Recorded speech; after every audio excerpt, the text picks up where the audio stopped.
इस देश में अब किसी को जेल में नहीं जाना पड़ेगा, चाहे हमारा शासन हो। मैं फर्क समझाता रहा हूं, जो बड़े कटाक्षमय तरीके से ओवैसी साहब हंस रहे इसलिए, मगर इस देश के खिलाफ कोई बोल नहीं सकता, इस देश के हितों को कोई नुकसान कर नहीं सकता। इस देश के झंडे, इस देश की सीमाएं, इस देश के संसाधनों के साथ अगर कोई खिलवाड़ करेगा तो निश्चित रूप से उसको जेल में जाना, और जेल में जाना चाहिए। मानिए, ये हमारी सरकार का थ्रस्ट है। इस देश की सुरक्षा किसी भी की सुरक्षा से सबसे ऊपर होनी चाहिए, सुप्रीम होनी चाहिए, सबसे पहले राष्ट्रपति। मान्यवर, मैं अब तीनों कानूनों के महत्वपूर्ण प्रावधानों को आपके सामने और आपके माध्यम से ये सदन के सामने और देश के सामने रखना चाहता हूं। जैसे बलात्कार का नंबर धारा 375, 376 था, अब जहां से अपराधों की बात शुरू आती है, इसमें सबसे पहले धारा 63 और धारा 69 में बलात्कार को रख दिया गया है। गैंग रेप को भी आगे लाया गया, बच्चों के खिलाफ अपराध को भी आगे लाया गया है। मर्डर 302 था, अब 101 हुआ है। किडनैपिंग 359 और 369 था, अब 137 और 140 हुए। ट्रैफिकिंग 370, 370A था, अब 143 और 44 हुए। माननीय, शुरुआत की डेफिनेशन और प्रोसीजर को छोड़कर सीधा मानव संबंधित, पहले महिला और बच्चे और फिर शरीर संबंधित अपराधों को हमने प्रायोरिटी दी है, क्योंकि इसी को हम व्यक्ति की सुरक्षा के साथ जोड़कर देखते हैं मान्यवर, और उसको सुनिश्चित करना ये कानूनों की प्रायोरिटी है। मान्यवर, हमने राजद्रोह की जगह देशद्रोह की स्थिति रखी। अब ये देश आजाद हो चुका है, लोकतांत्रिक देश है। शासन की टीका तो कोई भी कर सकता है, किसी को भी करने का अधिकार है। इसके लिए इस देश में अब किसी को जेल में नहीं जाना पड़ेगा, चाहे हमारा शासन हो। मैं फर्क समझाता रहा हूं, जो बड़े कटाक्षमय तरीके से ओवैसी साहब हंस रहे इसलिए, मगर इस देश के खिलाफ कोई बोल नहीं सकता, इस देश के हितों को कोई नुकसान कर नहीं सकता। इस देश के झंडे, इस देश की सीमाएं, इस देश के संसाधनों के साथ अगर कोई खिलवाड़ करेगा तो निश्चित रूप से उसको जेल में जाना, और जेल में जाना चाहिए। मानिए, ये हमारी सरकार का थ्रस्ट है। इस देश की सुरक्षा किसी भी की सुरक्षा से सबसे ऊपर होनी चाहिए, सुप्रीम होनी चाहिए, सबसे पहले राष्ट्रपति। इसलिए जो लोग राजद्रोह हटाकर हम देशद्रोह की धारा लाए हैं, इनको अपने विचारों के कपड़े पहनाने का प्रयास करते हैं। इसलिए मैं इस पर डिटेल में बात करता हूं। मान्यवर, आईपीसी 124C, उसमें शब्द प्रयोग था सरकार के खिलाफ की गई बात। मेरी बात ध्यान से सभी सदस्य सुने। अंग्रेजों ने बनाए हुए कानून में लिखा था 124C, सरकार के खिलाफ की गई बात। बीएनएस धारा 152 जो इसकी जगह आई है, भारत की संप्रभुता, एकता और अखंडता को तोड़ने वालों पर इस धारा का उपयोग है। वहां सरकार शब्द प्रयोग है, यहां देश है, भारत शब्द प्रयोग है। आईपीसी में आसन या प्रयोजन की बात नहीं की थी।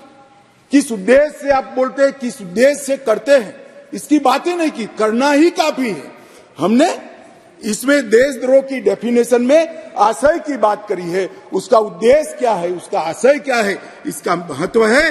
अगर उद्देश्य देशद्रोह का है तो इसको कठोर से कठोर दंड मिलना चाहिए, और उद्देश्य अगर शासन का विरोध करना है तो उसको दंड नहीं मिलना चाहिए, उसको वाणी स्वतंत्रता का अधिकार है। अब घृणा और अवमानना, शासन की अवमानना, शासन की घृणा करना, तिरस्कार करना, इसको हटाकर हमने शब्द प्रयोग क्या किया है, सशस्त्र विद्रोह, विध्वंसक गतिविधियां और अलगाववादी गतिविधियां शब्द प्रयोग। और अगर कोई कहता है सशस्त्र विद्रोह, बम धमाके, गोलीबारी और विध्वंसक प्रवृत्ति करने के बाद भी कोई जेल में नहीं जाना चाहिए, तो मैं इस विचार से इत्तेफाक नहीं रखता हूं। ये जेल में जाने ही चाहिए, सजा होनी ही चाहिए।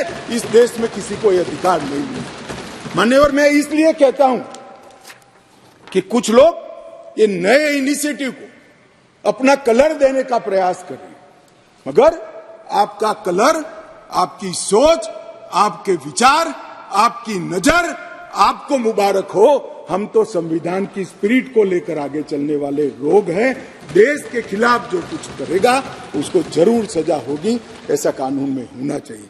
मान्यवर, आज मैं इतना ही कहना चाहता हूं कि हजारों स्वतंत्र सेनानी जो राजद्रोह की कलम के तहत अपने जीवन के सुवर्ण काल जेल में काटे, देश को आजादी दिलाने के लिए, अंग्रेजों को देश में निकालने के लिए, आज नरेंद्र मोदी सरकार के इनिशिएटिव से इनके आत्मा को एक प्रकार से जरूर संतुष्टि मिलेगी कि आजाद भारत में आज ये अन्यायी प्रोविजन को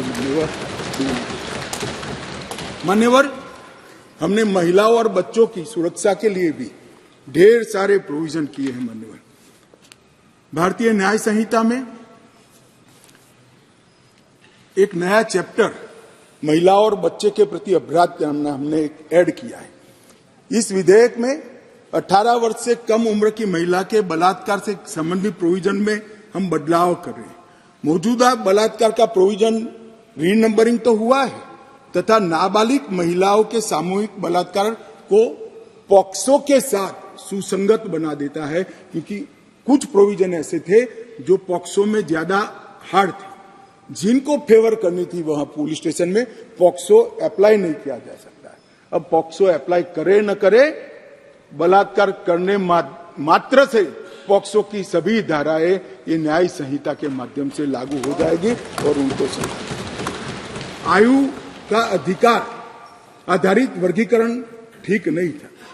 क्रमशः 18, 16 और 12 वर्ष की उम्र के नाबालिगों के बलात्कार के लिए हमने अलग अलग सजा का निर्धारण किया है।